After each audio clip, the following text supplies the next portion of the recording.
Tropical Typhoon, Chairman TV. Weather update. Helping homeless people. Please subscribe.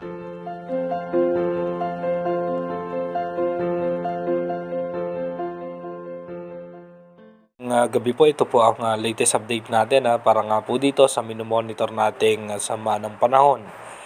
Ito nga pong si Bagyong Paulo ay patuloy na nga pong lumalakas pa at patungo nga ito sa parte ng China, at yung extension ng kanyang kaulapan, hinahatak rin po nito yung southwest monsoon o yung habagat.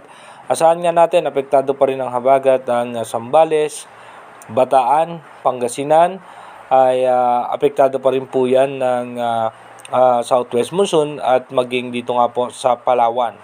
Habang ang Metro Manila naman, asahan natin yung localized thunderstorm.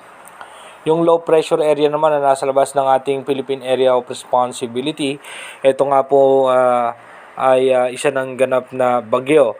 At inaasahan nga po ayon sa advanced weather forecast ng European Center na ito po ay papasok sa ating Philippine Area of Responsibility kung hindi nga po magbabago yung kanyang direksyon. Ito po ay posibleng maging si Bagyong Kedan. At ito nga po ay posibleng maging isang malakas na bagyo, kaya tayo po ay magantabay sa mga panibagong ilalabas ng ating advanced weather forecast ng European Center dahil malayo pa nga ito. Malaki pa rin po ang tsansa na magbago nga po yung kanyang direksyon. Sa ngayon nga po, malaking pasalamat natin dahil mababa ang tsansa ng landfall scenario nito. Dumako na nga po tayo sa ating advanced weather forecast.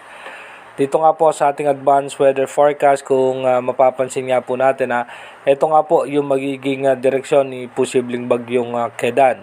Ito po ay papasok lamang sa ating Philippine Area of Responsibility at ito po ay magre-recurve patungo nga po dito sa may parte ng Japan. Pagdating naman po ng October 5, so expected na natin by October 5 ay magiging maayos at magandang lagay ng ating panahon, pero asahan pa rin po natin may mga tsansa ng mga biglaang pagbuhos ng pagulan. Pagdating naman po ng October 6, ito nga po ay papalapit na ng papalapit sa ating Philippine Area of Responsibility. At pagdating naman po ng October 7, so expected natin na ito po ay posibleng nakapasok na ng ating Philippine Area of Responsibility at ito po ay posibleng maging bagyong Kedan. Pagdating naman po ng October 8, kung makikita natin na mataas din po ang tsansa nito na umabot ng super typhoon category. Kaya iba yung paghahanda at pagmamonitor pa rin sa ating mga kababayan dahil mataas nga ang posibilidad na magbago yan. Kung mapapansin nga po natin, may pagbugso ng hangin na nanggagaling na nga po dito sa parte ng Japan at ng China. Pagdating naman po ng October 9, ito po ay lalabas na ng ating Philippine Area of Responsibility bilang isang super typhoon. Kaya mag-iingat nga po tayo. At pagdating naman po ng October 10, so expected natin, apektado pa rin po tayo muli ng southwest monsoon. At dito nga po, posibleng magkaroon nga pa rin tayo ng ITCZ o yung Intertropical Convergence Zone. Pagdating naman po ng October 11, so expected pa rin po natin by October 11, magiging maayos at magandang lagay ng ating panahon. Pagdating naman po ng October 12, dito po dahan-dahan pong hihina yung habagat. Habang yung easterlies naman at itong ITCZ ay magbubuo po yan, makakabuo po yan ng isang low pressure area. Pagdating naman po ng October 13, asahan na nga po natin meron na tayong low pressure area sa eastern section ng Mindanao. At pagdating nga po ng October 14, asahan natin na itong low pressure area ay papasok ng ating Philippine Area of Responsibility.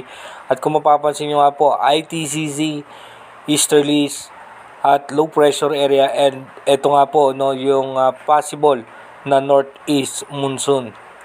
Pagdating naman po ng October 15, asahan natin magiging maulan sa parte ng Bicol Region, Central Luzon, Palawan at ilang bahagi ng Visayas dahil nga sa low pressure area. At dito nga po sa ITCZ And pagdating nga po ng October 16, maulan po ang ating bansa. Expected na po natin yan. At pagdating naman po ng October 17, magiging maulan po ang eastern section ng ating bansa. Dahil pa rin po yan sa ITZZ at maging dito nga po sa ating easterlies. Pagdating naman po ng October 18, ito nga po yung low pressure area na sa parte ng Western Visayas at asahan natin magiging maulan po ang ating bansa. Inuulit ko po, yung ating advanced weather forecast is possible scenario pa lamang po yan. Malaki pa rin po ang tsansa na magbago po lahat yan. Kaya manatili tayong tumutok sa ating advanced weather forecast para malaman natin yung mga posibleng sama ng panahon na makaka-apekto sa ating bansa. Mag-iingat po tayo palagi. God bless po sa ating lahat.